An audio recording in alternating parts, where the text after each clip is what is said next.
ಕೊಟ್ಟು ಪೆಟ್ರೋಲ್ ಕೊಟ್ಟು ಆತನ ಸೇವೆ ಸರಿಯಾಗಿ ಮಾಡಿಲ್ಲ ಅಂದರೆ ನಿನ್ನ ನಾಲ್ಕು ರುಬ್ತಾರೆ ಒಂದಿನ. ಆ ರುಬ್ಬುವ ಏಟುಗಳು ಬೀಳ್ತದೆ ನಿನಗೆ. ಆದ್ದರಿಂದ ಸೇವೆಗೆ ಬರುವ ಮನುಷ್ಯ ತನ್ನನ್ನು ಸರಿಪಡಿಸಿಕೊಂಡು ದೇವರ ರಾಜ್ಯದಲ್ಲಿ ನಿಲ್ಲಬೇಕು. ಹಲ್ಲೆಲೂಯಾ. ದೇವರಿಂದ ಸ್ಥಾಪನೆ ಆಗದ ಸಭೆಗಳು ನಿಲ್ಲಲ್ಲ. ವಾಕ್ಯ ಹೇಳ್ತದೆ, ಮತ್ತಾಯ ಸುವಾರ್ತೆ 15ನೇ ಅಧ್ಯಾಯದಲ್ಲಿ 13ನೇ ವಚನವನ್ನ ಓದಿ ನೋಡಿ. 15:13. ಅದಕ್ಕೆ ಆತನು, ಪರಲೋಕದಲ್ಲಿರುವ ನನ್ನ ತಂದೆಯು ನಡೆದ ಇರುವ ಗಿಡಗಳನ್ನೆಲ್ಲ ಬೇರೊಂದಿಗೆ ಕಿತ್ತು ಹಾಕಲ್ಪಡುವವು. ಆಮೆನ್. ಅವರು ಅಷ್ಟೇ ಸಾಕು. ಇನ್ನೊಬ್ರು ಓದ್ತೀರಾ? ಅದಕ್ಕೆ ಆತನು, ಪರಲೋಕದಲ್ಲಿರುವ ನನ್ನ ತಂದೆ ನಡೆದ ಇರುವ ಗಿಡಗಳೆಲ್ಲ ಬೇರನೊಂದಿಗೆ ಕಿತ್ತು ಹಾಕಲ್ಪಡುವವು. ದೇವರಿಂದ ಕರೆಯಲ್ಪಡದ ಸೇವೆ, ದೇವರಿಂದ ಸ್ಥಾಪನೆಯಾಗದ ಸೇವೆಗಳೆಲ್ಲ ಒಂದು ದಿನ ಒಣಗಿ ಹೋಗುತ್ತೆ, ಬತ್ತಿ ಹೋಗ್ತದೆ. ದೇವರಿಂದ ಕರೆಯಲ್ಪಟ್ಟ ಸಭೆಗಳಾಗಿ ಕಟ್ಟಬೇಕು. ಆಗ ಈ ಸಭೆ ಕಟ್ಟಬೇಕಾದರೆ, ಒಬ್ಬ ಸೇವೆ ಮಾಡಬೇಕಾದರೆ, ಕುಟುಂಬವಾಗಿ ಮದುವೆ ಆಗಿ ಮಕ್ಕಳನ್ನು ಹೆಡೆದು ಕೆಲಸ ಮಾಡಿ ಮನೆ ನಡೆಸುವ ಮನುಷ್ಯನಾಗಿದ್ದಾಗ ಸೇವೆ ಮಾಡೋ ಬಯಕೆ ಬಂದು ಆಸೆ ಬಂದು ಸೇವೆಗೆ ಬರುವುದಾದರೆ ಫಸ್ಟ್ ಕುಟುಂಬದಲ್ಲೊಡೆ ಹೆಂಡತಿ ಹತ್ರ ಕುತ್ಕೊಂಡು ಆಕೆಯ ಒಪ್ಪಿಗೆಯನ್ನು ಪಡಿಬೇಕು. ಬಾತ ಹೆಂಡತಿನ ಕೇಳಬೇಕು, ನಾನು ಫುಲ್ ಟೈಮ್ ಮಿನಿಸ್ಟ್ರಿಗೆ ಬರ್ತೀನಿ, ನಾನು ಸೇವೆ ಮಾಡೋದು ನಿನಗೆ ಇಷ್ಟವಾ? ಈ ಸೇವೆ ಮಾಡೋದಾದರೆ ನೀ ನನಗೆ ಸಹಾಯ ಮಾಡ್ತೀಯಾ? ನನ್ನ ಜೊತೆಯಾಗಿ ನಿಲ್ತೀಯಾ? ಕಷ್ಟಗಳಿದೆ, ಅದನ್ನು ಸಹಿಸ್ಕೊಳ್ತೀಯಾ? ಉಪವಾಸ ಬರ್ಬೋದು, ನಿಂದನೆ ಬರ್ಬೋದು, ಕೆಲವು ಸಮಯ ಹಿಡ್ಕೊಂಡು ಹೊಡಿಲೇಬಹುದು. ಅಂತ ಪರಿಸ್ಥಿತಿಗಳು ಬಂದರೆ ನೀನು ನನ್ನ ಜೊತೆಲಿ ಬರ್ತೀಯಾ? ಇದೆಲ್ಲ ಸಹಿಸ್ಕೊಳ್ತೀಯಾ? ಊಟ ಇದ್ರೆ ಇರಬಹುದು, ಇಲ್ಲದೇ ಇರ್ಬೋದು. ಆಗ ಹೆಂಡತಿ ಅದೆಲ್ಲಾನು ಒಪ್ಕೊಂಡು, ಖಂಡಿತ ನಾವಿಬ್ಬರು ಸೇರಿ ಈ ದೇವರ ರಾಜ್ಯವನ್ನು ಕಟ್ಟೋಣ ಅಂತ ಯಾವ ಕುಟುಂಬ ಒಪ್ಕೊಂಡು ಬರುತ್ತೋ ಆ ಫ್ಯಾಮಿಲಿ ಒಂದೇ ದೇವರಲ್ಲಿ ನಿಲ್ಲಕ್ಕೆ ಸಾಧ್ಯ. ಹಲ್ಲೆಲೂಯಾ. ಅದರ ಹಣ ನೋಡಬಾರ್ದು, ಕಾಸು ಬರುತ್ತಾ ನೋಡಬಾರ್ದು. ದೇವರ ಸೇವೆಗೆ ಬರುವ ಎಲ್ಲ ಮನುಷ್ಯರಿಗೆ ದೇವರು 2 ಕಾರ್ಯ ಮಾಡ್ತಾರೆ. ಒಂದು ಹೊಟ್ಟೆಗೆ ಊಟ ಕೊಡ್ತಾರೆ, ಒಂದು ಬಟ್ಟೆ ಕೊಡ್ತಾರೆ. ಇದು 2 ಬಿಟ್ಟು ದುಡ್ಡು ಕೊಡಲ್ಲ ದೇವರು. ಕಾಸು ಮಾತ್ರ ಯಾರಿಗೂ ಕೊಡಲ್ಲ. ಉಪದ್ರವ ಬರುತ್ತೆ, ಪಾಡುಗಳು ಬರ್ತದೆ. ಲಾಸ್ಟ್ ಮಿನಿಟ್ 5 ನಿಮಿಷ ಇರುವಾಗ ನಿನಗೆ ಬೇಕಾದನ್ನ ದೇವರು ಸಂಧಿಸ್ತಾರೆ. ಅಲ್ಲಿವರೆಗೂ ನಿನಗೆ ಕೊಡಲ್ಲ ದೇವರು. ನೀನು ದೇವರನ್ನೇ ಆತ್ಕೊಳ್ಬೇಕು. ಸಂಸ್ಥೆ ನಂಬೋದು, ಇನ್ನೊಬ್ಬ ಯಾರಿಗೋ ಪ್ರೇರ್ ಮಾಡ್ದ ಅವನೇನ ಕಳಿಸ್ತಾನೋ, ಇವನು ಕೊಡ್ತಾನೋ ಅವನು ಕೊಡ್ತಾನೋ ಮಾತಾಡಬಾರ್ದು. ಸೇವಕರಾದವರು ಯಾವ ಪರಿಸ್ಥಿತಿಯಲ್ಲೂ ಇನ್ನೊಬ್ಬ ಸೇವಕರ ಹತ್ರ ತನಗಿಂತ ದೊಡ್ಡ ಸೇವಕರುಗಳಲ್ಲಿ ತನ್ನ ಕಷ್ಟವನ್ನು ಹೇಳ್ಬಾರ್ದು. ನಮ್ಮನೆ ಉಪವಾಸ ಇದ್ದೀವಿ, ನಮ್ಮನೇಲಿ ಊಟನೇ ಇಲ್ಲ, ರಾತ್ರಿ ನೀರೇ ಕುಡಿದಿಲ್ಲ, ನಾನು ಅರ್ಕಲ್ ಬಟ್ಟೆ ಹಾಕಿದ್ದೇನೆ. ಯಾವತ್ತೂ ತಾನು ಪಡುವ ಕಷ್ಟಗಳನ್ನ ಇನ್ನೊಬ್ಬ ಸೇವಕನ ಬಳಿಯಲ್ಲಿ ಹೇಳಲೇಬಾರದು. ಯಾವಾಗ ಹೇಳಿದ್ರೆ ಅವನು ನಿನ್ನ ಹತ್ರ ಸೇರಿಸಲ್ಲ, ದೂರ ಇಟ್ಬಿಡ್ತಾನೆ. ನನ್ನ ಫ್ರೆಂಡ್ ಒಬ್ಬ ಪಾಸ್ಟರ್ ಇದ್ದಾರೆ. ಆತ ಬಹಳ ದೊಡ್ಡ ವ್ಯಕ್ತಿ, ಆತ ರಾಜಕೀಯದಲ್ಲಿದ್ದ ಮನುಷ್ಯ. ಆಗ ಕರ್ತನಲ್ಲಿ ದೇವರು ಅವನ್ನ ರಕ್ಷಿಸಿದ್ರು, ಅವರ ಸೇವೆ ಮಾಡಿದ್ರು. ಅದು ಬಿಸ್ನೆಸ್ ಮ್ಯಾನ್ ಆತ. ಆಗ ಒಂದು ಸಣ್ಣ ಸಭೆ ನಡೆಸ್ತಾರೆ. ಕೊರೋನಾದ ಮುಂಚೆ ಅವ್ರ ಚರ್ಚಲ್ಲಿ ಒಂದು 500 ಜನ ಇದ್ರು. ಕೊರೋನಾ ಆದ್ಮೇಲೆ ಅನೇಕರು ಬಿಟ್ಟು ಹೋಗ್ಬಿಟ್ರು. ಇವತ್ತೊಂದು 80 ಜನ ಬರ್ತಾರೆ ಅಷ್ಟೇ. ಅವರೆಲ್ಲ ದೊಡ್ಡ ದೊಡ್ಡ ವ್ಯಕ್ತಿಗಳು, ಪೊಲೀಸ್ ಆಫೀಸರ್ಗಳು, ಲಾಯರು, ರಿಯಲ್ ಎಸ್ಟೇಟ್ ಓನರ್ಗಳು, ಎಲ್ಲ ದೊಡ್ಡ ವ್ಯಕ್ತಿಗಳೇ ಬರ್ತಾರೆ. ಅಲ್ಲಿ ಇರೋದು 60 ಜನ ಮಾತ್ರ. ಪ್ರಸಂಗ ಮಾಡ್ತಾರೆ, ಮುಗೀತದೆ. ಅವರ ಪರ್ಸನಲ್ ಆಗಿ ಅವ್ರ ಬಿಸ್ನೆಸ್ಸಲ್ಲಿ ಹಣ ಮಾಡಿದ್ರು. ಹೆಚ್ಚು ಕಡಿಮೆ 100-105 ಕೋಟಿ ಇದೆ ಅವ್ರ ಹತ್ರ, ಪ್ರಾಪರ್ಟಿಗಳಿದ್ದಾವೆ. ಆದರೆ ಮನುಷ್ಯ ಚಿಕ್ಕ ಪಾಸ್ಟರ್ಗಳ ಜೊತೆ ಸೇರ್ತಾರೆ. ಆಗ ಒಬ್ಬ ಪಾಸ್ಟರ್ ತುಂಬ ಪರಿಚಯ ಆಗಿಲ್ಲ. ಅವರೆಲ್ಲ ಹಿನ್ನೆಲೆ ತಿಳ್ಕೊಂಡ. ಒಂದು ದಿವಸ ಅವ್ರ ಮನೆಗೆ ಹೋಗಿ ಹೆಂಡತಿಗೆ ಫೋನ್ ಮಾಡಿಕೊಟ್ಟ, ಅಯ್ಯ ಹತ್ರ ಮಾತಾಡುವಂತ. ಆ ಅಮ್ಮ ಕೇಳ್ತದೆ, ಪಾಸ್ಟರ್ ಯಾವಾಗಲೂ ನಮ್ಮ ಯಜಮಾನ್ರು ನಿಮ್ಮ ಹತ್ರ ಬರ್ತಾರೆ, ನೀವೆಲ್ಲ ಪ್ರೇಯರ್ ಕರ್ಕೊಂಡು ಹೋಗ್ತೀರಾ, ನಮ್ಮನ್ನು ಚರ್ಚ್ ಕಟ್ಕೊಡ್ರಿ, ಒಂದು 20 ಲಕ್ಷ ಕೊಟ್ಟು ಚರ್ಚ್ ಕಟ್ಕೊಡ್ರಿ, ನೀಗೇನು ಕಡಿಮೆ ಆಗುತ್ತೆ, ಇಷ್ಟು ಕೋಟಿ ದುಡ್ಡಿದೆಯಲ್ಲ ಅಂತ. ಯಾರು? ಹೆಂಡತಿ. ಇವನು ಹೌದಾ ಸಿಸ್ಟರ್, ಓಕೆ ಸ್ವಲ್ಪ ಪಾಸ್ಟಿಗೆ ಫೋನ್ ಕೊಡಿ ಅಂತ. ಅದ ಫೋನ್ ಕೊಟ್ಟ, ನೀನು ಬೆಳಗ್ಗೆ ಬಾ, ನಿನ್ನ ಜೊತೆ ಮಾತಾಡ್ತೀನ, ಫೋನ್ ಕಟ್ ಮಾಡೋದು. ಬೆಳಗ್ಗೆ ಬಂದ ಸ್ಯಾರಿ ಕೇಳಿದ, ಮಾನ್ಗೆಟ್ಟವನೇ, ನಿನ್ನ ದೇವರು ಕರೆದ್ರ ನಾನು ಕರೆದ ನನ್ನ ಸೇವೆಗೆ. ನನ್ನ ಹತ್ರ ಕೋಟಿ ಇದೆ, ಲಕ್ಷ ಇದೆ, ನಿನ್ಗೆ ಹೇಳಿದ ನನ್ನ ಹತ್ರ ಕೋಟಿ ಇದೆ ಬಾರಂತ. ಹಗಲು ರಾತ್ರಿ ಕಷ್ಟಪಟ್ಟು ನಮ್ಮಮ್ಮ ನಮ್ಮಪ್ಪ ದುಡಿದಿರೋ ಆಸ್ತಿ ಕಣಂದು ನಿನಗೆ ಕೊಡೋದಕ್ಕೆ ಹೇಳಿದ್ರ. ದೇವ್ರು ಹೇಳಿದ್ರೆ ನಾನು ನಿನಗೆ ಕೊಡಂತ ನಿನ್ನ ಮನೆಗೆ ಹೋಗಿ ನೀನು ಹೆಂಡತಿ ಕೈಲಿ ಫೋನ್ ಮಾಡಿಸ್ತೀಯ. ಇದೇ ಲಾಸ್ಟ್, ಇನ್ನೊಂದು ದಿನ ಫೋನ್ ಬಂತು, ನಿನ್ನ ಏರಿಯಾ ಬಿಟ್ಟು ಓಡಿಸ್ಬಿಡ್ತೀನಿ. ಮಾರನೇ ದಿವಸ ಇದಾಗಿ ಕೆಲವು ವರ್ಷಗಳಾದ್ಮೇಲೆ ನನ್ನ ಹತ್ರ ಹೇಳಿದ್ರೆ, ಇವನು ಸರಿ ಇಲ್ಲ, ಇವನು ಈ ರೀತಿ ಮಾಡ್ತಾನೆ. ಒಬ್ಬ ಸೇವಕನಿಗೆ ನಾನ್ ಲೈಕ್ ಕೆಲಸ. ಯಾವತ್ತೂ ಒಬ್ಬ ಒಳ್ಳೆಯ ಪಾಸ್ಟರ್, ಒಬ್ಬ ಒಳ್ಳೆಯ ಸೇವಕನ ಹತ್ರ ನೀನು ಹೋಗೋದಾದ್ರೆ, ಒಬ್ಬ ಸೇವಕನ ಜೊತೆ ಬೆಳೆಯೋದಾದ್ರೆ, ನಿನ್ನ ಕಷ್ಟಗಳನ್ನ ಇನ್ನೊಬ್ಬನ ಹತ್ರ ಹೇಳ್ಬಾರ್ದು. ನಿನ್ನ ಕಷ್ಟಗಳು, ನಿನ್ನ ಪಾಡುಗಳು ಬಂದ್ರೆ ಕರ್ತನ ಸನ್ನಿಧಾನದಲ್ಲಿ ಮೊಣಕಾಲು ಊರಿ ದೇವರ ಬಳಿಯಲ್ಲಿ ಮಾತ್ರನೇ ಹೇಳಬೇಕು. ದೇವರು ಮಾತಾಡಬೇಕು ಒಬ್ಬ ಮನುಷ್ಯನ ಜೊತೆ. ಅವನು ಬರಬೇಕು ನಿನ್ನ ಹುಡುಕೊಂಡು, ಅವನು ಬರಬೇಕು ನಿನ್ನ ಕಾರ್ಯ ಮಾಡಕ್ಕೆ. ಯಾವಾಗ ಮನುಷ್ಯನ ಮುಂದೆ ನಮ್ಮ ಸಮಸ್ಯೆಗಳು, ಪಾಡುಗಳು, ಕಷ್ಟಗಳನ್ನು ನಾವು ಹೇಳಿದ್ರೆ ಆ ಮನುಷ್ಯ, ನಿನ್ನ ಸೇವಕನ ಬೆಲೆ, ಗೌರವ ನಿನ್ನಿಂದ ದೂರ ಹೋಗ್ಬಿಡ್ತದೆ. ನಾಳೆ ದಿವಸ ನಿನ್ನ ಜೊತೆ ಮಾತಾಡಲ್ಲ.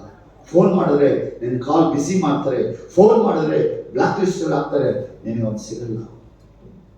ಯಾವತ್ತು ಯಾವುದೇ ಪಾಸ್ಟರ್ ಕರೆದ ದೇವರು, ಮಹಿಮೆಯ ಮಹಾ ಉನ್ನತನಾದ ಪರಲೋಕದ ದೇವರು, ಆತನ ಸಮೂಹದಲ್ಲಿ ನಿಂತ್ಕೋಬೇಕು ವಿನಃ ಒಬ್ಬ ಮನುಷ್ಯನ ಹತ್ರ ನಾವು ಹೋಗ್ಬಾರ್ದು. ದೇವರು ಮಾತಾಡಿ ಕಳಿಸ್ಲಿ, ದೇವರ ಮಹಿಮೆಗೋಸ್ಕರ ಹೇಳ್ತೇನೆ, ನನ್ನ ಹೆಚ್ಚಿಸ್ಕೊಳ್ಳಕ್ಕೆ ಹೇಳ್ತಾ ಇಲ್ಲ. ಬ್ಯಾಂಗ್ಳೂರಲ್ಲಿ ದೊಡ್ಡ ದೊಡ್ಡ ಪಾಸ್ಟರ್ಗಳ ಮನೆಗಳಿಗೆ ಒಂದಿನಕ್ಕೆ 100 ಪಾಸ್ಟರ್ ಹೋಗ್ತಾರೆ, 100 ಜನ ಹೋಗ್ತಾರೆ ಅವರ ಮನೆಗೆ. ಅಯ್ಯ ರಾತ್ರಿ ಕನ್ಸ್ಕೊಂಡೆ ನೀವು ಬಂದಿದ್ರಿ ಅಂತ. ಇನ್ನೊಬ್ಬ ಹೋಗ್ತಾನೆ, ಅಯ್ಯ ನಿಮ್ಮನ್ನು ನೋಡ್ಬೇಕನ್ನಿಸ್ತು ಬಂದೆ. ಎಲ್ಲ ಕೇಳಿ ಹೋಗ್ಬೇಕಾದ್ರೆ ಆಳಿಗೆ 500 ರೂಪಾಯಿ 200 ರೂಪಾಯಿ ಕೊಟ್ಟು ಕಳಿಸಿದ ಮೇಲೆ ಅಲ್ಲಿ ಕುತ್ಕೊಂಡು ಬೇರೆ ಜೊತೆ ಹೇಳ್ತಾರೆ, ಈ ನಮ್ಮ ಮಗನ ಕಾಸು ಬೇಕಾಯ್ತು, ಕನ್ಸ್ಕೊಂಡೆ ಅಂತ ಬಂದವ್ರು ನೋಡಿ. ಇವತ್ತು ಪಾಸ್ಟರ್ಗಳನ್ನ ಕೇವಲವಾಗಿ ಭಿಕ್ಷುಕಾರನಿಂದ ಕಡೆಯಾಗಿ ಎಣಿಸುವಂತ ಕಾಲಕ್ಕೆ ಬಂದ್ಬಿಟ್ಟಿದೆ. ನೀನು ದೇವರ ಕರೆಯಲ್ಪಟ್ಟವನು, ದೇವರನ್ನು ಅಭಿಷೇಕಿಸಲ್ಪಟ್ಟವನು, ಕರ್ತನಿಂದ ನೇಮಿಸಲ್ಪಟ್ಟ ಮನುಷ್ಯನಾದ ನೀನು ಇನ್ನೊಬ್ಬ ಮನುಷ್ಯನನ್ನ ಕೇವಲವಾಗಿ ನೋಡಿಕೊಳ್ಳೋ ರೀತಿ ನಡೀಬಾರ್ದು. ಯಾವತ್ತೂ ನಡೆಯಬಾರ್ದು. ಕಷ್ಟ ಇದೆಯಾ, ನಿನಗೆ ಫಲ ಉಂಟು. ಕ್ರಿಸ್ತನ ಸೇವೆಯಲ್ಲಿ ಪಡುವ ಪ್ರಯಾಸಕ್ಕೆ ಒಂದು ದಿನ ಫಲ ಉಂಟು, ಬಂದೇ ಬರುತ್ತದೆ. ಆ ವಿಶ್ವಾಸ ದೇವರ ಮೇಲೆ ಇರಬೇಕು. ಅನೇಕ ಸಮಯ ನಾವು ಮಾಡುವ ತಪ್ಪುಗಳು ನಮ್ಮ ಸಭೆಗಳಲ್ಲಿ, ನಮ್ಮ ಸೇವೆಗಳಿಗೆ ತಡೆಯಾಗಕ್ಕೆ ಕಾರಣ ನಮ್ಮ ಕಷ್ಟಗಳನ್ನ ಬೇರೆಯವ್ರ ಮುಂದೆ ಹೇಳ್ತೀವಿ ನಾವು. ಯಾವತ್ತು ಪಾಸ್ಟರ್ ಹೇಳ್ಬಾರ್ದು. ನನಗೆ ಅಗತ್ಯ, ನನ್ನ ಕರೆದ ದೇವ್ರಿಗೆ ಗೊತ್ತು. ಬೆಳಗ್ಗೆ ರಾತ್ರಿ ಮಕ್ಕಳೆಲ್ಲ ಮನೇಲಿ ಮಲಗ್ತಾರೆ, ಮುಂಜಾನೆ ಅವ್ರು ಎದ್ದೊಳ್ತಾರೆ ಅಂದ್ರೆ ಅವ್ರು ಎದ್ದೊಳಕ್ಕೆ ಮೊದಲು ಅಮ್ಮ ಎದ್ದೊಳ್ತಾರೆ. ಅಮ್ಮ ಎದ್ದು ಅವರೆಲ್ಲ ಮಲಗಿರುವಾಗಲೇ ಎದ್ದು ಮಕ್ಕಳಿಗೆ ತಿಂಡಿ, ನಾಷ್ಟ, ಕಾಫಿ ಎಲ್ಲ ಮಾಡಿ ಇಟ್ಟಿರ್ತಾಳೆ. ಯಾಕಂದ್ರೆ ತಾಯಿ ಗೊತ್ತು, ಬೆಳಿಗ್ಗೆ ಮಗಳಿದ್ರೆ ಉಪವಾಸ ಮಕ್ಕಳಿಗೆ ಊಟ ಕೊಡ್ಬೇಕಂತ ಅವಳು ಗೊತ್ತು ಚೆನ್ನಾಗಿ. ಅವಳು ಎಷ್ಟು ಗಂಟೆ ರಾತ್ರಿ ಬೆಳೆದ್ರೆ ಬೆಳಗ್ಗೆ ಎದ್ದು ತಿಂಡಿ ಮಾಡ್ತಾಳೆ. ಅದೇ ರೀತಿನೇ ನಿನಗೆ ಏನ್ ಬೇಕಂತ ನಿನ್ನ ತಂದೆಗೆ ಗೊತ್ತು. ಆತನ ರೆಡಿ ಮಾಡ್ತಾನೆ ನಿನಗೆ, ಆತನ ಕೊಡ್ಬೇಕು. ಆತನನ್ನು ಬಿಟ್ಟು ಯಾವ ಮನುಷ್ಯನ ಮುಂದೆ ಹೋಗಿ ನಿಲ್ಬಾರ್ದು. ನಿನಗೆ ಅವಶ್ಯಕತೆ, ದೇವರು ಕಳಿಸ್ತಾರೆ, ದೇವರು ಕಳಿಸ್ತಾರೆ, ದೇವರು ಸಿದ್ಧ ಮಾಡ್ತಾರೆ. ನಮಗೆ ನಮ್ಮ ಲೈಫಲ್ಲಿ ಇದನ್ನ ಕಲಿಬೇಕು. ಕಷ್ಟ ಇದೆ, ಸೇವೆ ಕಷ್ಟ, ಸೇವೆ ಸುಲಭ ಅಲ್ಲ. ಬಂದವರೆಲ್ಲ ಕಾಣಿಕೆ ಕೊಡಲ್ಲ, ಬಂದವರೆಲ್ಲ ದಶಭಾಗ ಕೊಡಲ್ಲ. ದಶಭಾಗ ಅನ್ನೋದು ಗೊತ್ತಿಲ್ಲ ಅವರಿಗೆ, ಆದ್ರೆ ಸೇವೆಯ ದಾರಿ ಗೊತ್ತಿಲ್ಲ. ಆದ್ರೆ ನೀನು ಕರ್ತರಿಗಾಗಿ ಮಾಡುವಿ. ಆದರೆ ನಿನ್ನ ಜೀವನ ಕಠಿಣ. ಸಾಧ್ಯವಾದರೆ ಸೇವೆಗೆ ಬರುವಾಗ ಹೆಂಡತಿ ಸೇವಕನಿಗೆ ಸಪೋರ್ಟ್ಗಾಗಿ ಒಂದು ಜಾಬ್ ಮಾಡ್ಲಿ. ಸ್ವಲ್ಪ ಕಾಲ ಹೆಂಡತಿ ಸಹಾಯ ಮಾಡಲಿಕ್ಕೆ ಕೆಲಸ ಮಾಡ್ಲಿ. ಅವಳ ಕೆಲಸದಿಂದ ಮನೆ ಬಾಡಿಗೆ ಕಟ್ಟಲಿ. ಅವಳ ಹಣದಿಂದ ಅರ್ಧ ಭಾಗ ಮನೆ ನಡೆಸಕ್ಕೆ ಉಪಯೋಗಿಸಲ್ಪಡ್ಲಿ. ಅದರಿಂದ ಮಕ್ಕಳಿಗೆ ಫೀಸ್ ಕಟ್ಟಕ್ಕೆ ಸ್ವಲ್ಪ ಉಪಯೋಗಿಸಲಿ. ಸಭೆ ಬೆಳಿಬೇಕು. ಕಷ್ಟಪಟ್ರೆ ಒಂದು ಸಭೆ ಕಟ್ಟಿ ಒಂದು ಸಭೆಯ ಜನಗಳನ್ನ ಕೂಡಿಸೋದು ಈಸಿ ಅಲ್ಲ. ಮ್ಯಾಜಿಕ್ ಅಲ್ಲ.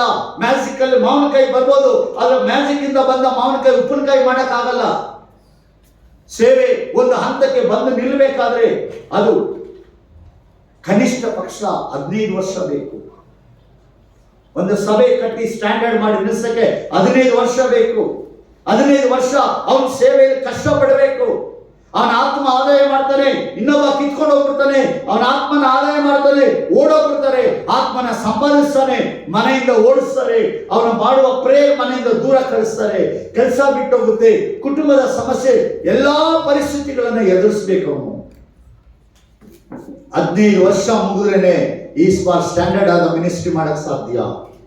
15 ವರ್ಷ ಕಳೆದ ಮೇಲೆ ಅವನು 40 ಜನ ಇರ್ತಾರೆ ಅಷ್ಟೇ. ಅಲ್ಲಿವರೆಗೂ ಪಾಡ್ಪಡ್ತೀಯಾ, ಅವಮಾನ ಪಡ್ತೀಯಾ, ನಿಂದನೆ ಪಡ್ತೀಯಾ, ಹೊಡೆದಾಡ್ತೀಯಾ, ಹೊಡಿತಾಳ, ಹೆಂಡತಿ ಹೊಡಿತಾಳ, ಬೈತಾಳ, ಎಲ್ಲ ಮುಗಿಸಿ ಅವ್ನು ಕುತ್ಕೊಳ್ತಾನೆ ನೋಡು. ಈಗ ದೇವರವನ್ನ ಎಬ್ಬಿಸ್ತಾರೆ. ಅಲ್ಲಿವರೆಗೆ ಎಲ್ಲ ನಡೀತದೆ. ನೀನೇ ಸಂಧಿಸೋ ಮನೆ 5 ಪಾಸ್ಟರ್ ಹೋಗ್ತಾರೆ. ನೀನು ಯಾರು ಪ್ರೇಯರ್ ಮಾಡ್ತೀಯೋ ಅದೇ ಇನ್ನು 4 ಜನ ಪ್ರವಾದನೆ ಹೇಳ್ತಾರೆ ಹೋಗ್ಬಿಟ್ಟು. ನೀನ್ ಸುವಾರ್ತೆ ಹೇಳಿ ಬರೋನ್ನ ಇವನು ಕರ್ಕೊಂಡ್ಬಂದ್ಬಿಡ್ತಾರೆ. ಎಲ್ಲ ನಡೆಯುತ್ತೆ. 15 ವರ್ಷ ಬೇಕು ಒಂದು ಸೇವೆನ ಸ್ಟ್ಯಾಂಡರ್ಡ್ ಮಾಡಕ್ಕೆ. 15 ವರ್ಷದ ಒಳಗಡೆ ಅವ್ನು ನಿಂತಿಲ್ಲ ಅಂದ್ರೆ ಈಗ ಅವ್ನ ಸೇವೆ ಬಿಟ್ಟು ಓಡೋಗ್ಬಿಡ್ತಾನೆ.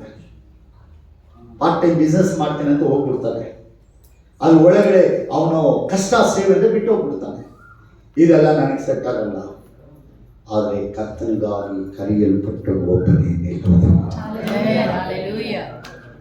ಆಪ್ಷನ್ ಬರುತ್ತೆ, ದುಡ್ಡು ಆಪ್ಷನ್ ಬರ್ತದೆ, ಕಾಸು ಬರ್ತದೆ, ಎಲ್ಲ ಬರ್ತದೆ. ಆದರೆ ಅವನು ಹೋಗಲ್ಲ, ದೇವರಿಗಾಗಿ ನಿಲ್ತಾನೆ. 15 ವರ್ಷ ಕಳಿಬೇಕು. ನಿನ್ನ ಗುಣ, ನಿನ್ನ ಸ್ವಭಾವ, ನಿನ್ನ ಮಕ್ಕಳ ಸ್ವಭಾವ ಎಲ್ಲ ಈ 15 ವರ್ಷ ಗೊತ್ತಾಗ್ತದೆ. ಆಮೇಲೆ ನಿನ್ನ ನಂಬಿ ದೇವರು ದುಡ್ಡು ಕೊಡ್ತಾರೆ. ನಿನ್ನ ಮನೆ ಬಾಗಿಲಿಗೆ ವ್ಯಕ್ತಿ ಬರ್ತಾನೆ, ನೀನು ಹುಡ್ಕೊಂಬರ್ತಾನೆ. ಇವತ್ತು ಸೇವೆಯ ವಿಧಾನಗಳಿತ್ತು. ನಾವು ನೆನೆಸೋ ಸೇವೆ ಅಲ್ಲ. ನಾನು ನೆನೆಸಿದ ಕೂಡಲೇ ನಾನು ಚೆನ್ನಾಗಿ ಆಡ್ತೀನಿ, ನನ್ನ ಹಾಡು ಚೆನ್ನಾಗಿದೆ ಅಂತ ಭಾಳ ಜನ ಹೇಳ್ತಾರೆ. ಆದರೆ ಅವ್ರು ಯಾರು ನಮ್ಮ ಹತ್ರ ಬರಲ್ಲ. ಒಳ್ಳೆ ಪ್ರಸಂಗ ಮಾಡದೆ ಪಾಸ್ಟರ್ ಅಂತಾರೆ, ಹೌದು. ಆದರೆ ಅವರೆಲ್ಲ ನಮ್ಮ ಜೊತೆ ಇರಲ್ಲ. ಇರಬೇಕಾದ ದೇವರೊಬ್ಬರೇ. ಆಮೇನ್. ಹಾಗೆ ಈ ಸೇವಕನಿಗೆ ರೈಟ್ ಪರ್ಸನ್ ಯಾರಂದ್ರೆ ಅವನ ಹೆಂಡತಿ. ಭಾಳ ಜನ ಹೆಂಗಿರ್ತಾರೆ, ನೀನು 100 ಮಾತಾಡೋದಲ್ಲ, 1 ಮಾತಾಡೋದು ಒಂದೇ ಮಾತು. ಏಕೆ ಪಾಟಿಸಿ ತಪ್ಪು ಅಷ್ಟೇ. ನೀನು 100 ಮಾತಾಡೋರ ಹತ್ರ ನಾವು ನೆನೆಸಿ ಅವಳು ತಟ್ಟಿ, ಅವಳು ಟುಮ್ಮಿ, ಅವಳು ಕೈ, ಅವಳು ಎಮ್ಮೆ, ಅವಳು ಲೂಸು, ಅವಳು ಮೆಂಟ್ಲು, ಅವಳು ಏನೇ ಆಗಿದ್ರು ನಿನ್ನ ಮೆಂಟ್ಲು ಮಾಡ್ತಾರೆ. ನೀವಲ್ಲ ದೇವರು, ಇಲ್ಲ ನಿಮ್ಗಲ್ಲ. ಯಾವನಾದರೂ ಹುಡುಗಿ ಲವ್ ಮಾಡಿ ಮದುವೆ ಆಗಿ ಮದುವೆ ಮಾಡ್ಕೊಂಡು ಓಡೋಗ್ಬಿಡ್ತಾಳೆ. ಬೇರೆಯವ್ನ ಮದುವೆ ಆಗ್ಬಿಟ್ಟು ಇವನು ಕುಡುಕ ಆಗ್ಬಿಡ್ತಾನೆ. ಆದರೆ ಅವಳು ಯಾವತ್ತೂ ಕುಡುಕೆ ಆಗಿದ್ದೇ ಇಲ್ಲ. ನಾನು ಮದುವೆ ಆದವ್ರು ಇನ್ನೊಬ್ಬನ ಮದುವೆ ಮಾಡ್ಕೊಂಡ್ಬಿಟ್ಟ, ನಾನು ಹೆಂಗೆ ಅವನು ಬಿಟ್ಟು ಬಾಳಿ ಅಂತ 2 ಬಾಟ್ಲಿ ತುಂಬ ಕೊಟ್ಟೆ ತುಂಬ ಕುಡಿದ್ಬಿಟ್ಟು ಅವನಿಂದಲೇ ಇದ್ಬಿಡ್ತೀನಂತ ಯಾವ ಹುಡುಗಿನೂ ಇಲ್ಲ. ಆದರೆ ಲವ್ ಮಾಡಿದವನು ಅವಳು ಮದುವೆ ಆದಮೇಲೆ ಇವನು ಕುಡುಕ ಹಾಕಿ ಗಡ್ಡ ಬಿಟ್ಟು ಸ್ನಾನ ಮಾಡದೆ ಉಚ್ಚ ಹಾಕಿ ಅವನ ದಾರಿಯಲ್ಲಿ ನೋಡೋವಳೆಲ್ಲ ಅವಳೇ ಅಂತಾನೆ. ಆ ಮಟ್ಟಕ್ಕೆ ಮಾಡ್ತಾಳೆ ಅಂದರೆ ಎಷ್ಟು ಪವರ್ಫುಲ್ ಅವಳು. ಹಲ್ಲೆಲೂಯಾ. ನಾವು ಹೇಳ್ತೀವಿ ಅವಳು ವೀಕು, ಅವಳು ಲೂಸು, ಅವಳು ಮೆಂಟ್ಲು. ಅಸಾಧ್ಯ. ಅದರಲ್ಲಿ ದೇವರ ಸೇವಕನ ಹೆಂಡತಿ ಅಂದರೆ ಇನ್ನೂ ಬ್ರಿಲಿಯಂಟ್. ಆಮೇಲೆ ಒಂದು ಸಾಧಾರಣವಾದ ಹೆಣ್ಣು ಮಕ್ಕಳ ಸ್ವಭಾವ. ವೇದ ವಾಕ್ಯವನ್ನು ನಾವು ನೋಡುವಾಗ ಮೊದಲು ಭೂಮಿಯಲ್ಲಿ ಸೃಷ್ಟಿ ಮಾಡಿದ ನಮ್ಮ ಮೂಲ ತಂದೆ ತಾಯಿ ಯಾರಂದ್ರೆ ಆದಾಮ ಮತ್ತು ಅವ್ವ. ಅವರಿಬ್ಬರೇ ಲೈಫ್ನ ಮೊದಲ ಆರಂಭದ ಘಟ್ಟ. ಆಗ ದೇವರು ಹೇಳ್ತಾರೆ, ಮನುಷ್ಯ ಒಟ್ಟಿಗನಾಗಿರುವುದು ಒಳ್ಳೆಯದಲ್ಲ. ಆ ವಾಕ್ಯ ಓದ್ತಿರಮ್ಮ. ಆದಿಕಾಂಡ 2ನೇ ಅಧ್ಯಾಯದಲ್ಲಿ ಈ ವಚನ ಬರ್ತದೆ. 18ನೇ ವಚನ. 2:18. ಯೆಹೋವ ದೇವರು ಮನುಷ್ಯನು ಒಂಟಿಯಾಗಿರುವುದು ಒಳ್ಳೆಯದಲ್ಲ, ಅವರಿಗೆ ಸರಿ ಬೀಳುವ ಸಹಕಾರಿಯನ್ನು ಉಂಟು ಮಾಡುವೆನು. ಮೊನ್ನ ನೀನು ಒಂಟಿಯಾಗಿರುವುದು ಒಳ್ಳೆಯದಲ್ಲ, ನಿನಗೆ ಸರಿ ಬೀಳುವ ನಿನ್ನ ಪಕ್ಕದಲ್ಲಿ ಕುಣಿಸ್ತದೆ. ಆಮೇಲೆ ಅದು ಯಾರಂತೆ ಸರಿಯಾಗಿರ್ಬೇಕಂತ. ಅವನು ಒಂಟಿಯಾಗಿರುವುದು ಒಳ್ಳೆಯದಲ್ಲ. 2ನೇದಾಗಿ ಹೇಳ್ತಾರೆ 20ನೇ ಅಧ್ಯಾಯದಲ್ಲಿ ನಾವು ನೋಡುವಾಗ 20ನೇ ಅಧ್ಯಾಯದಲ್ಲಿ ಆ ಕಡೆಯ ವಚನ, ಆದರೆ ಆ ಮನುಷ್ಯನಿಗೆ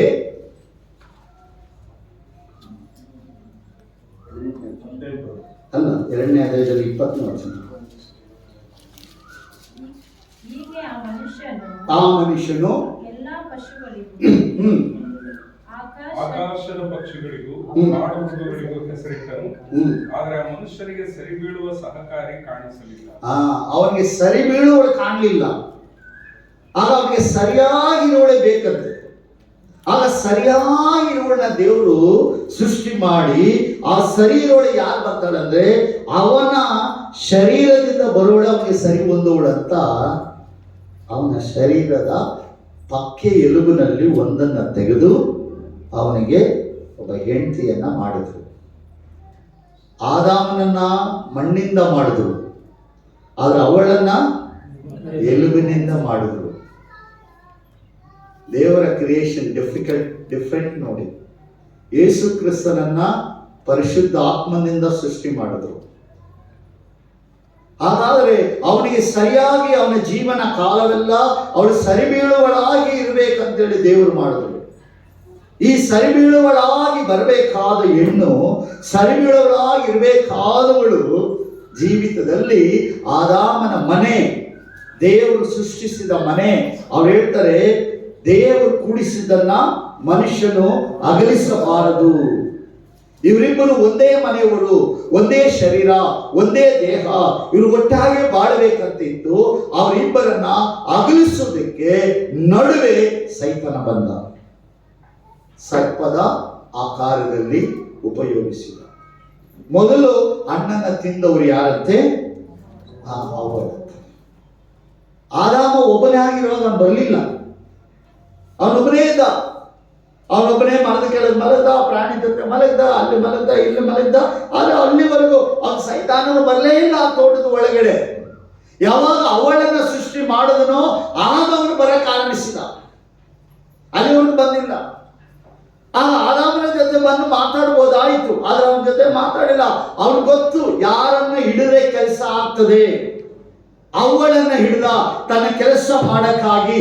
ಆ ಹಣ್ಣು ಚೆನ್ನಾಗಿದೆ, ಸುಂದರವಾಗಿದೆ, ರಮ್ಯವಾಗಿದೆ, ತಿಂದ್ರೆ ಬಹಳ ಸವಿಯಾಗಿದೆ ಅಂದ ಕೂಡಲೇ ಆಕೆ ಹಣ್ಣನ್ನ ತಿಂದಳು. ತಿಂದ ನಂತರ ತನ್ನ ಯಾರು ಕೊಟ್ರಂತೆ? ಬೇಡ ಅಂತ ಇರ್ತಾನೆ. ಇಲ್ಲಿ ಆದಾಮನ ಜೀವದಲ್ಲಿಯೂ ಅವಳು ಮರಣದಲ್ಲಿ ಇದ್ದಾಳೆ. ಅವಳ ಮೇಲಿರುವ ಪ್ರೀತಿ ಆ ಹಣ್ಣನ್ನು ತಿಂದನು. ಈಗ ಇಬ್ಬರು ಗುಂಡಿಯಲ್ಲಿ ಬಿದ್ದರು. ಆಮೇಲೆ ಆ ಮನೆ ಇವತ್ತು ಏನಾಗ್ಬಿಡ್ತು? ಮುರಿದು ಬಿಡ್ತು. ಸೇವಕ ಜೀವನದಲ್ಲಿ ಬಹಳ ಮುಖ್ಯ ತನ್ನ ಕುಟುಂಬ. ಹೆಂಡತಿ ಒಳ್ಳೆಯವಳು, ಅವಳು ಸರಿ ಬೀಳುವಳು, ಸಹಕಾರಿ. ಆದರೆ ಹೆಂಡತಿ ಯಾವುದನ್ನು ಹೇಳ್ತಾರೋ, ಯಾವುದು ಒಬ್ಬ ಸೇವಕ ಹೆಂಡತಿ ಮಾತು ಕೇಳಬೇಕೋ ಅದನ್ನು ಮಾತನ್ನ ಕೇಳಬೇಕು. ಎಲ್ಲದಕ್ಕೂ ಹೆಂಡತಿ ಪರ್ಮಿಷನ್ ಈಸ್ ನಾಟ್ ಗುಡ್, ಅದು ಒಳ್ಳೆಯದಲ್ಲ. ಎಷ್ಟೋ ಅಷ್ಟೇ ಹೆಂಡತಿ ಒಳ್ಳೆಯವಳು, ಆಕೆ ಬೆನ್ನೆಲುಬು ಸೇವೆಯಲ್ಲಿ ಇರ್ತಾಳೆ.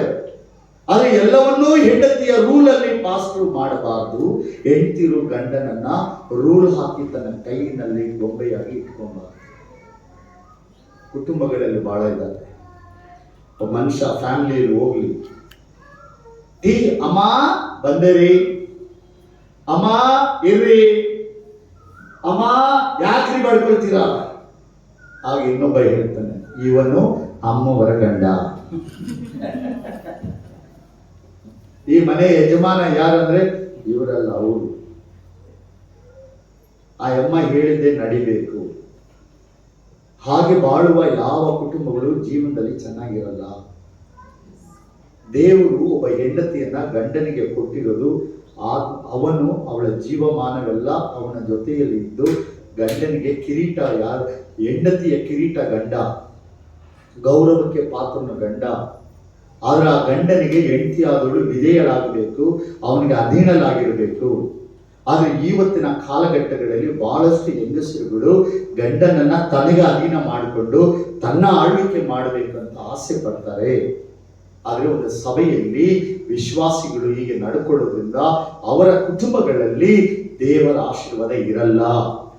ಆದರೆ ಒಬ್ಬ ಸಭಾಪಾಲಕನಾಗಿ ಇರುವಾಗ, ಸೇವೆ ಮಾಡುವಾಗ, ಒಬ್ಬ ಸೇವಕನ ಹೆಂಡತಿ ಆದವಳು ತನ್ನ ಗಂಡನಿಗೆ ಗೌರವ ಕೊಡಬೇಕು. ಅವನೊಬ್ಬ ಸೇವಕ ಅಭಿಷೇಕ್ತನನ್ನುವ ಬೆಲೆ ಕೊಡಬೇಕು. ಗಂಡನಿಗೆ ವಿಧೇಯರಾಗಬೇಕು, ಅಧೀನರಾಗಬೇಕು. ಆದರೆ ಅವನ ಮೇಲೆ ಅಧಿಕಾರ ಮಾಡಬಾರದು. ಯಾರು ಮಾಡಿದ್ರು ಅವರ ಜೀವನ, ಅವರ ಸಭೆಯನ್ನ ದೇವರು ಒಡೆದಾಕ್ತಾರೆ. ನನ್ನ ಅನುಭವದಲ್ಲಿ ನಾನು ಹೇಳ್ತೇನೆ, ನಾನು ಚಿಕ್ಕ ವಯಸ್ಸಲ್ಲಿ ಸೇವೆ ಬಂದು ಎಷ್ಟೋ ಸಭೆಗಳು ಒಡೆದೋಯ್ತು, ಸಭೆಗಳು ಬೆಳೆಯದೆ ಹಾಳಾಗಿ ಹೋಗ್ಬಿಡ್ತು. ಪಾಸ್ಟರ್ ಮಾತು ಸಭೆಯ ಮಕ್ಕಳು ಕೇಳಿದ್ರೆ ಪಾಸ್ಟರ್ ಹೆಂಡತಿ ಪಾಸ್ಟರ್ ಮಾತು ಕೇಳಕ್ಕೆ ರೆಡಿ ಇಲ್ಲ. ಹಾಗಾದರೆ ಆ ಮನೆ ಯಾವುದು?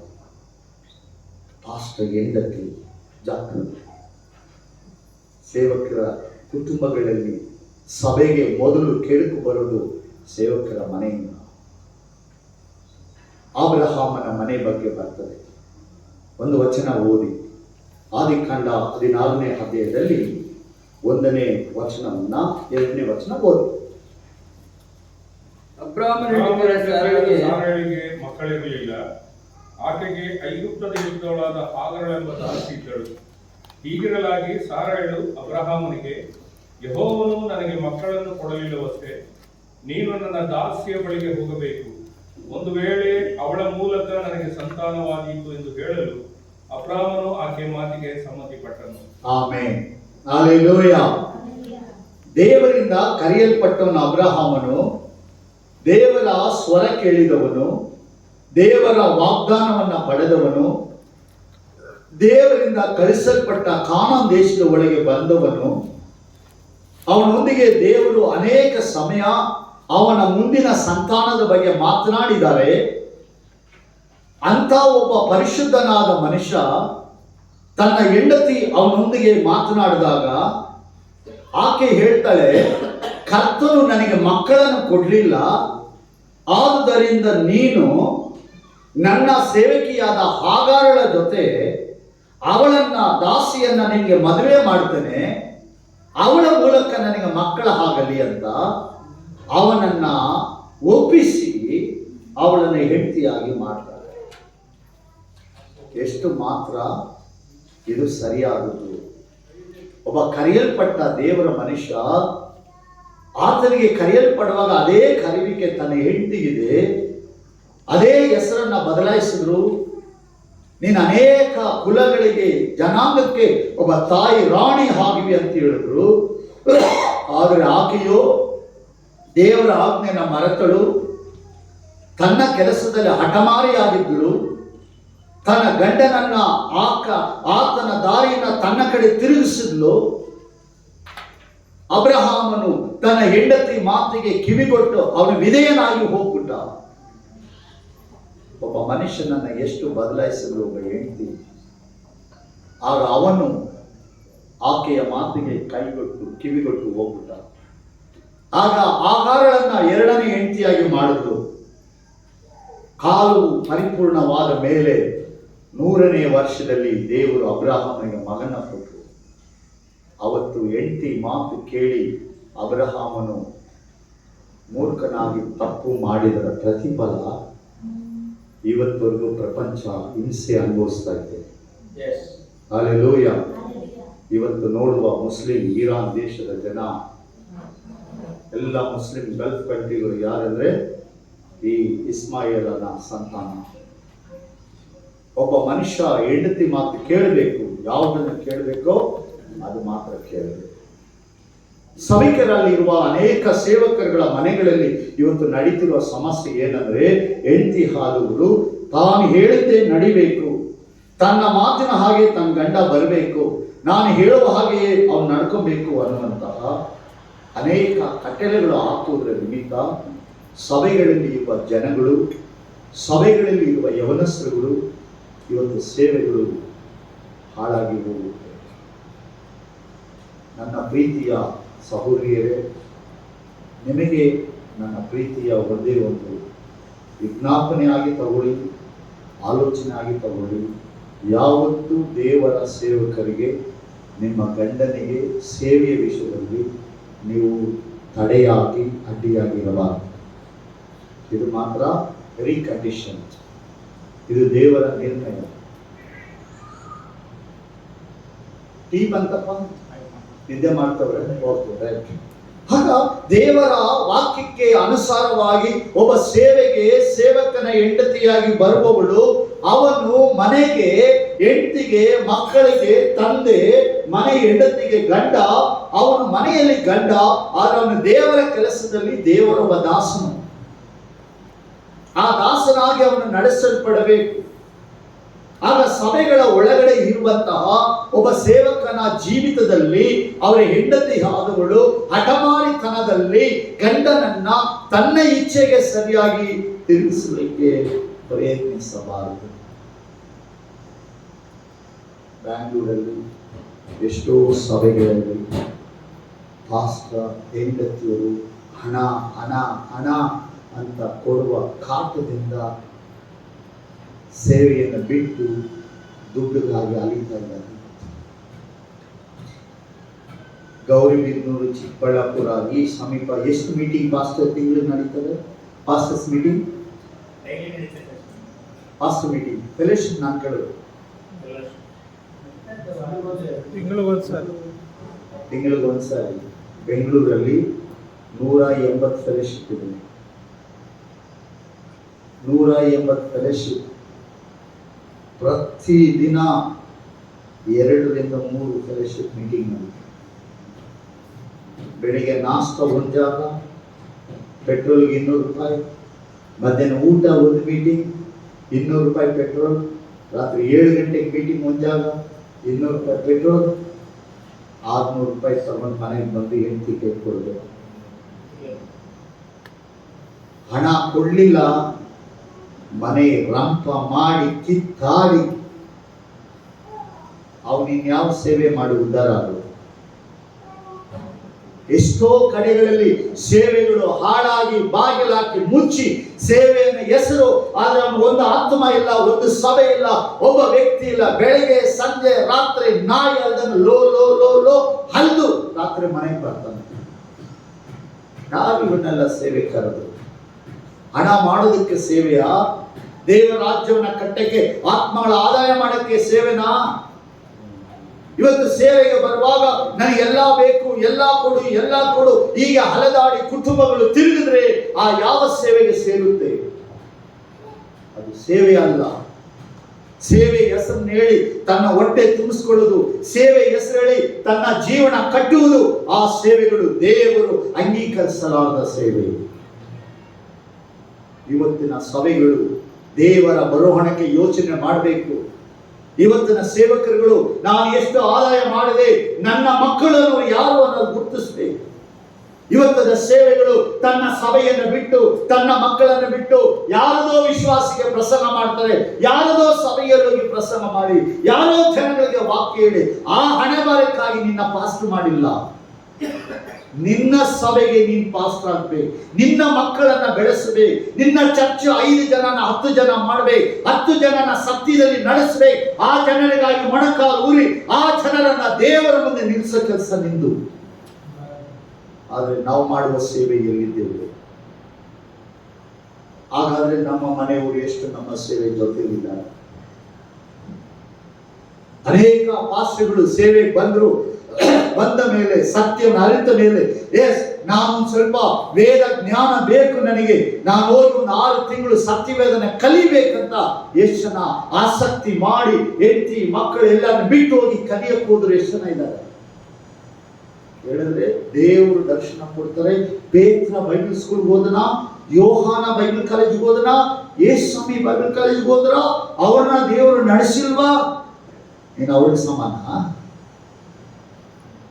ನನ್ನ ದೇವರು ನಡೆಸ್ತಾರೆ, ಯಾರಿಗೆ ಸಮಾನ? ನಾವು